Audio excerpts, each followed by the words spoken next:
wagon waits where the shadows lean, under the old apple tree.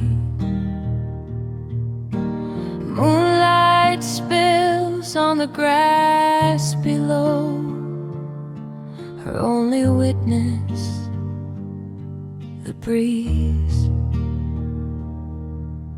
He awoke feeling as if he had eaten heavily overnight, instead of having eaten nothing. And far off, unreal, seemed yesterday's romance. Yet it was a golden morning. Full spring had burst at last in one night. The Goldicups, as the little boys called them, seemed to have made the field their own, and from his window he could see apple blossoms covering the orchard as with a rose and white quilt. He went down almost dreading to see Megan, and yet, when not she but Mrs. Narration brought in his breakfast, he felt vexed and disappointed. The woman's quick eye and snaky neck seemed to have a new alacrity this morning. Had she noticed? "So you and the moon went walking last night, Mr. Ashurst? Did ye have your supper anywheres?" Ashurst shook his head. "We kept it for you, but I suppose you was too busy in your brain to think o' such a thing as that." Was she mocking him, in that voice of hers, which still kept some Welsh crispness against the invading burr of the West Country? If she knew. And at that moment he thought, no, I'll clear out. I won't put myself in such a beastly false position. But, after breakfast, the longing to see Megan began and increased with every minute, together with fear lest something should have been said to her which had spoiled everything. Sinister that she had not appeared, not given him even a glimpse of her. And the love poem, whose manufacture had been so important and absorbing yesterday afternoon under the apple trees, now seemed so paltry that he tore it up and rolled it into pipe spills. What had he known of love, till she seized his hand and kissed it? And now what did he not know? But to write of it seemed mere insipidity.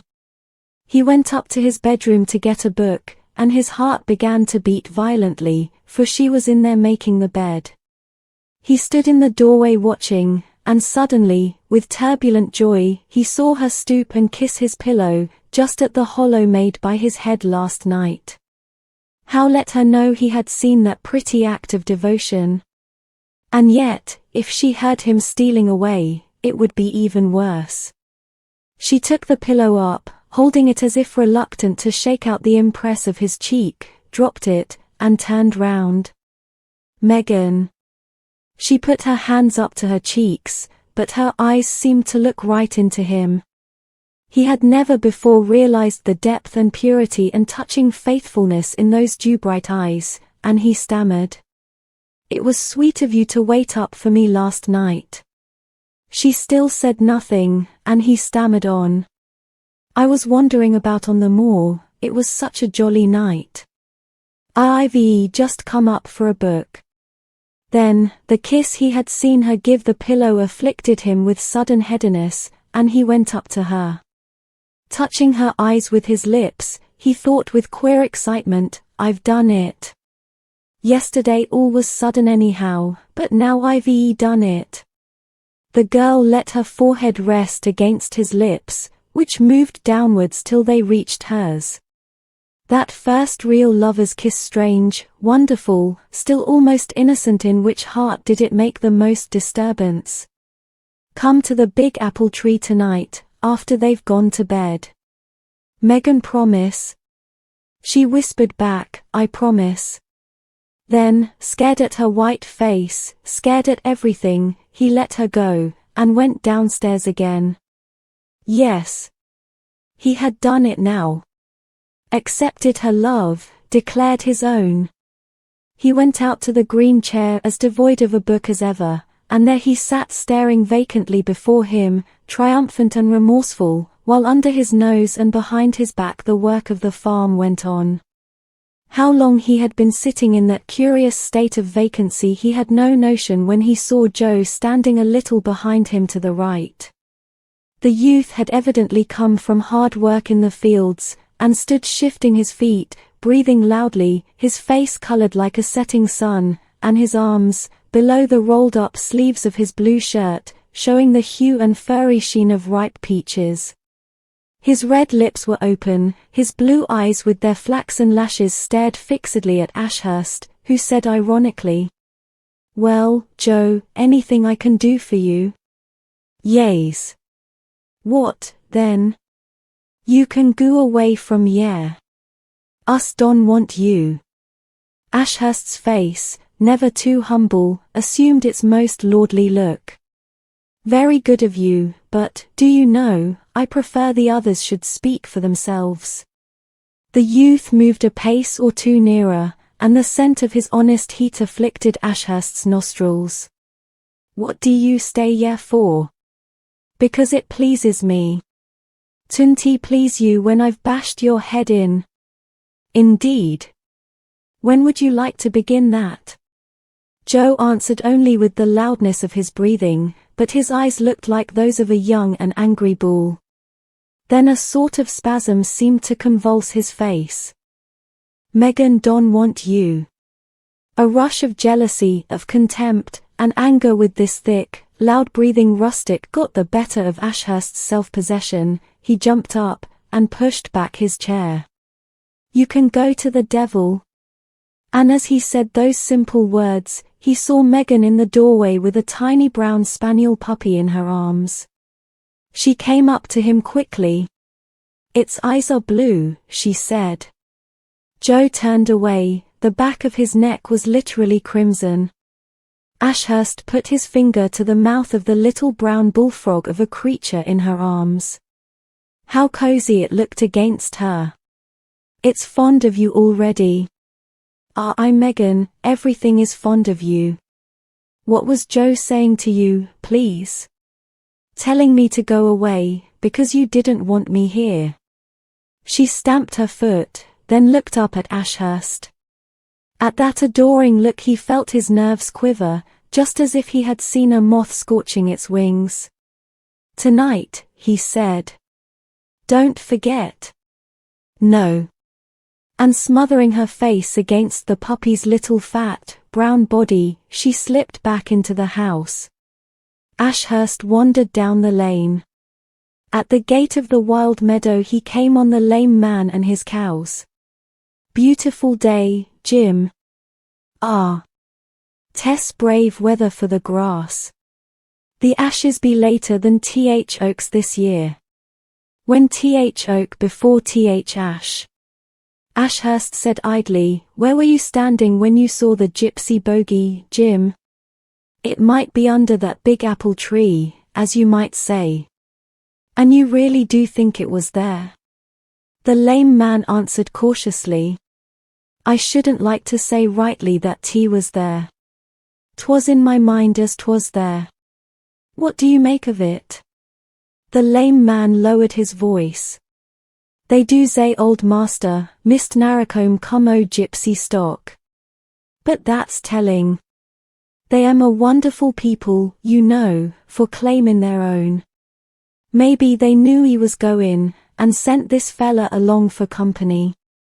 That's what I've thought about it." "What was he like?" "He had hair all over his face, and goin' like this, he was, same as if he had a viddle. They say there's no such thing as bogies, but I've seen the hair on this dog standing up of a dark night, when I couldn't see nothing, myself." "Was there a moon?" "Yes, very near full, but 'twas only just risen, gold-like beyond them trees." "And you think a ghost means trouble, do you?" The lame man pushed his hat up, his aspiring eyes looked at Ashurst more earnestly than ever. "Tess not for me to say that, but Tess they being so unrestin' like. There's things us don't understand, that's zartin, for sure. There's people that see things, too, and others that don't never see nothing. Now, our Joe you might put anything under his eyes and ed never see it, and them other boys, too, they am rattlin' fellers. But you take and put our Megan where there's soothing, she'll see it, and more too, or I'm mistaken." She's sensitive, that's why. What's that? I mean, she feels everything. Ah. She am very loving-hearted. Ashurst, who felt color coming into his cheeks, held out his tobacco pouch. Have a fill, Jim. Thank ye, sir. She am one in an hundred, I think. I expect so, said Ashurst shortly, and folding up his pouch, walked on. Loving-hearted. Yes. And what was he doing? What were his intentions, as they say, towards this loving-hearted girl? The thought dogged him. He was not quite sane, thinking of that morning's kiss, and of tonight under the apple tree. Tonight, he thought. Just as from the earth everything was pushing up, unfolding under the soft insistent fingers of an unseen hand, so were his heart and senses being pushed, unfolded.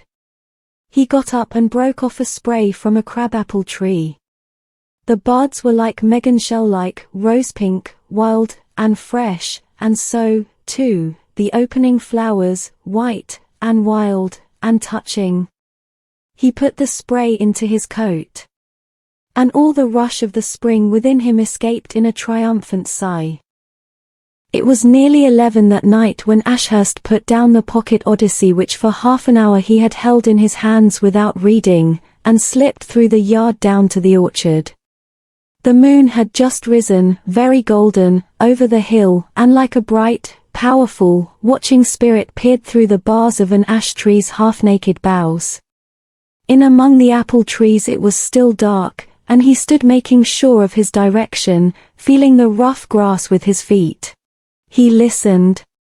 There was no wind, but the stream's burbling whispering chuckle had gained twice its daytime strength, an owl hooting. Ashurst moved a step or two, and again halted, aware of a dim living whiteness all round his head. On the dark unstirring trees innumerable flowers and buds all soft and blurred were being bewitched to life by the creeping moonlight. He had the oddest feeling of actual companionship, as if a million white moths or spirits had floated in and settled between dark sky and darker ground, and were opening and shutting their wings on a level with his eyes. He moved on through the thicket of stems and boughs covered with that live powdering whiteness, till he reached the big apple tree. No mistaking that, even in the dark, nearly twice the height and size of any other, and leaning out towards the open meadows and the stream. Under the thick branches he stood still again, to listen. Would she come, would she? Would it not be almost a relief if she did not come? But all the time he was listening. He plucked a fragment and held it close. 3 blossoms. Sacrilege to pluck fruit tree blossom, soft, sacred, young blossom, and throw it away. She might have been a spirit threading the trees, for all the noise she made. Then he saw her quite close, her dark form part of a little tree, her white face part of its blossom, so still, and peering towards him. He whispered, "Megan," and held out his hands.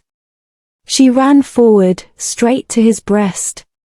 When he felt her heart beating against him, Ashurst knew to the full the sensations of chivalry and passion.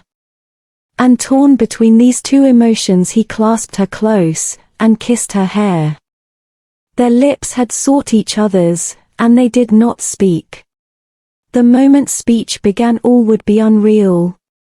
Spring has no speech, nothing but rustling and whispering.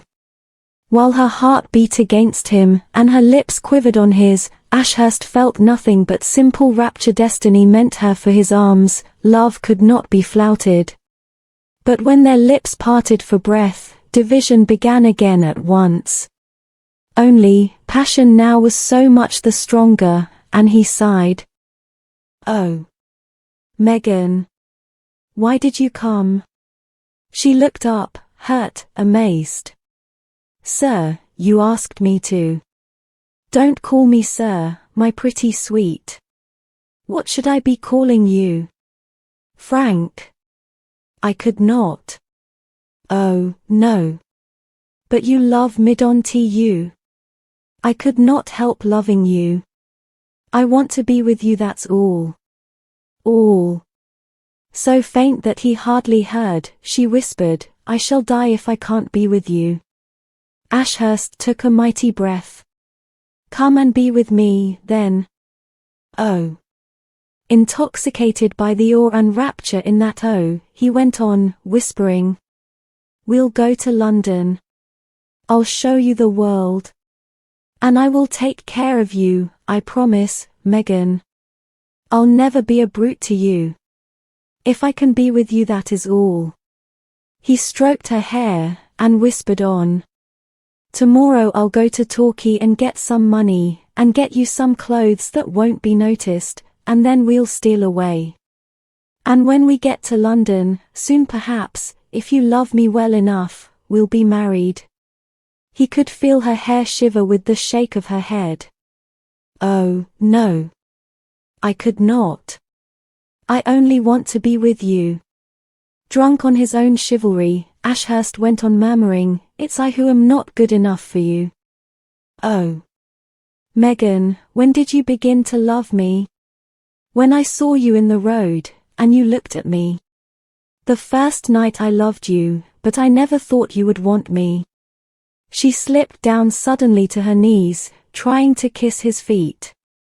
A shiver of horror went through Ashurst. He lifted her up bodily and held her fast, too upset to speak. She whispered, Why won't you let me? It's I who will kiss your feet. Her smile brought tears into his eyes. The whiteness of her moonlit face so close to his, the faint pink of her opened lips, had the living unearthly beauty of the apple blossom. And then, suddenly, her eyes widened and stared past him painfully. She writhed out of his arms, and whispered, Look.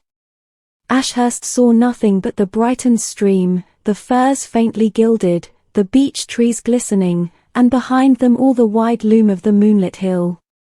Behind him came her frozen whisper, the gypsy bogey. Where?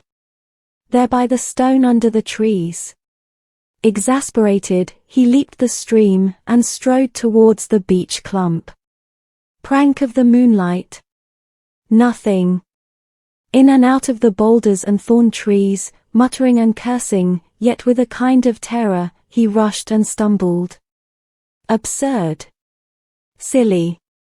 Then he went back to the apple tree. But she was gone. Instead of her, only this old apple tree. He flung his arms round the trunk. What a substitute for her soft body, the rough moss against his face, what a substitute for her soft cheek, only the scent, as of the woods, a little the same. And above him, and around, the blossoms, more living, more moonlit than ever, seemed to glow and breathe.